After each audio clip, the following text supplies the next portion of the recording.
आज हम देखो त्रिकोणमिति के बारे में बताएंगे।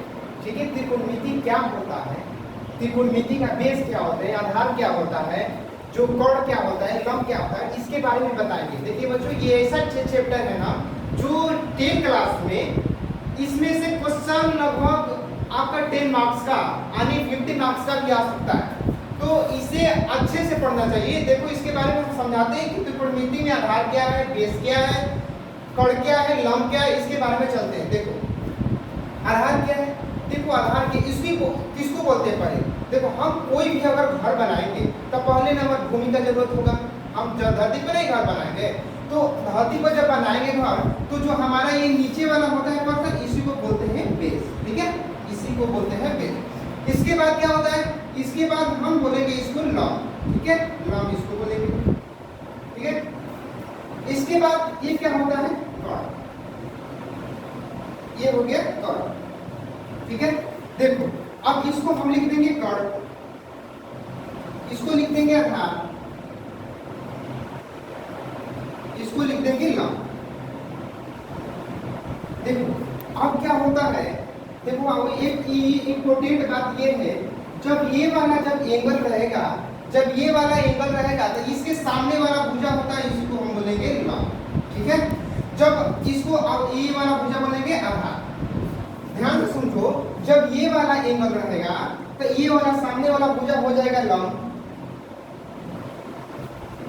ये वाला भुजा हो जाएगा लंब, ये वाला भुजा हो जाएगा आधार।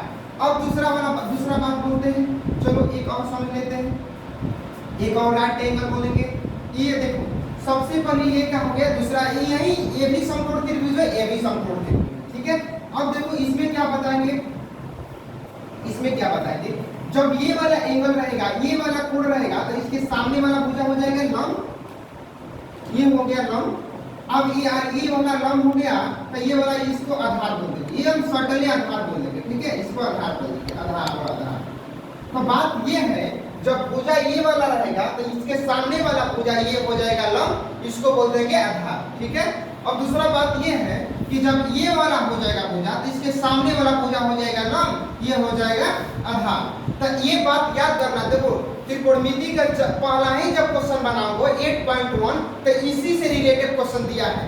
आप बताएंगे, जब आगे पढ़ाएंगे तो बताएंगे, लेकिन ये समझो बाबू कि ये वाला अगर भुजा रहेगा, एंगल रहेगा तो इसके वाला बोलेंगे लंब, ये वाला आधार। जब ये वाला रहेगा इसे बोलेंगे लंब, ये बोलेंगे आधार। चलते हैं, अब इसको मिटाएंगे।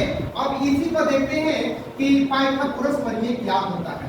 देखो पाइथागोरस प्रमेय क्या होता है कि सबसे जो लंबा भुजा है ना, देखो ये वाला सबसे लंबा भुजा हो गया, इसी को नाम दिया गया है कोण।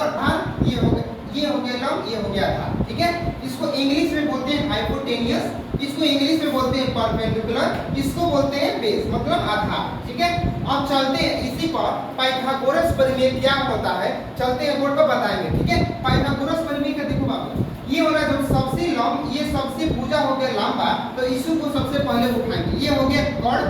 ठीक है, ये हो गया कोण। अब समझो ये कोण स्क्वायर बराबर क्या हो सकता है, देखो ये सबसे लंबा भुजा है, ये सबसे लंबा भुजा है, तो हम ये अगर दोनों को जोड़ेंगे तभी ना इसके बराबर आएगा। तो ये होगा, पहले लंब लिख लेंगे यहाँ पर लंब स्क्वायर। ठीक है, लंब स्क्वायर, ये बोलेंगे आधार, तो आधार हो जाएगा आधार, ये हो गया। ठीक है, अब देखो अगर इतना भी याद कर लिए ना तो 3 गो फॉर्मूला याद करने का जरूरत नहीं है, इसी पर एकदम फेल है। लेकिन क्या होता है कि इसको 3 गो फॉर्मूला बना दिया जाता है। कैसे बना जाता है, चलते हैं बोर्ड पर।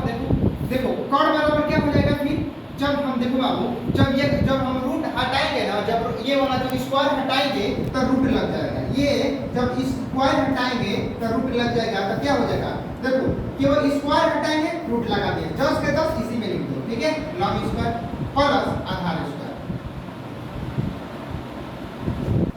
हमेशा याद रखना, जब कोण पूछेगा तो बीच में हमेशा प्लस रहेगा। जब आधार पूछेगा, आधार लिख देते हैं, चलो आधार बराबर क्या होगा, ये कोण स्क्वायर माइनस लंब स्क्वायर, इसको भी इस तरह बना लेंगे। देखो आधार 10 का 10 लिख देंगे, आधार 10 का 10 लिख देंगे। अब देखो अब ये अंडर रूट लगा देंगे, अंडर रूट लगा देने के बाद पर 10 के 10 लिख दो, एजीटी ए स्क्वायर माइनस रहेगा माइनस लिख देते हैं, ठीक है। अब सुनो, ये फार्मूला एक ही है लेकिन इसके बना दिए, ये देखो एक फार्मूला से तीन फार्मूला बनेगा, कैसे दो बन गया, एक और बाकी है, ये दो लिख देंगे, ये तीसरा पॉइंट नीचे लिख देंगे। जब मेरा कॉर्ड का काम हो गया, कॉर्ड का काम हो गया, ठीक है। अब इसके बाद आधार का काम हो गया। अब बचा कौन है, लंब, तो लंब को लिखते हैं, लंब लिख लेंगे, ठीक है। अब देखो लंब स्क्वायर लिखेंगे, लंब स्क्वायर बराबर क्या हो जाएगा, कॉर्ड स्क्वायर माइनस आधार स्क्वायर, ठीक है, आधार स्क्वायर, आधार स्क्वायर। अब सुनो, ये स्क्वायर है इसीलिए हम इसको 10 का 10 लिख देंगे, और जो स्क्वायर दिया गया है हम इसको रूट लिख देंगे, ठीक है, तो रूट लिख देंगे। ये कॉर्ड, इसके बाद माइनस रहेगा माइनस, ये आधार स्क्वायर, ठीक है, आधार स्क्वायर, ये आधार स्क्वायर, ठीक है। ये तीन फार्मूला है, कैसे क्वेश्चन आता है इसके बारे में बताएंगे, लेकिन ये देखो बहुत इंपॉर्टेंट फार्मूला है, यहाँ से स्टार्ट करो, ये तीन हो गया। एक देखो, ये अगर ये याद है ना तो ये लिखने की जरूरत नहीं है, लेकिन हमको आसान तरीके के लिए याद करने के लिए लिख देते हैं कि चलो याद हो जाएगा, लेकिन जब एक याद रहेगा तो तीन दो तो अपन मन ही बन जाता है, ठीक है।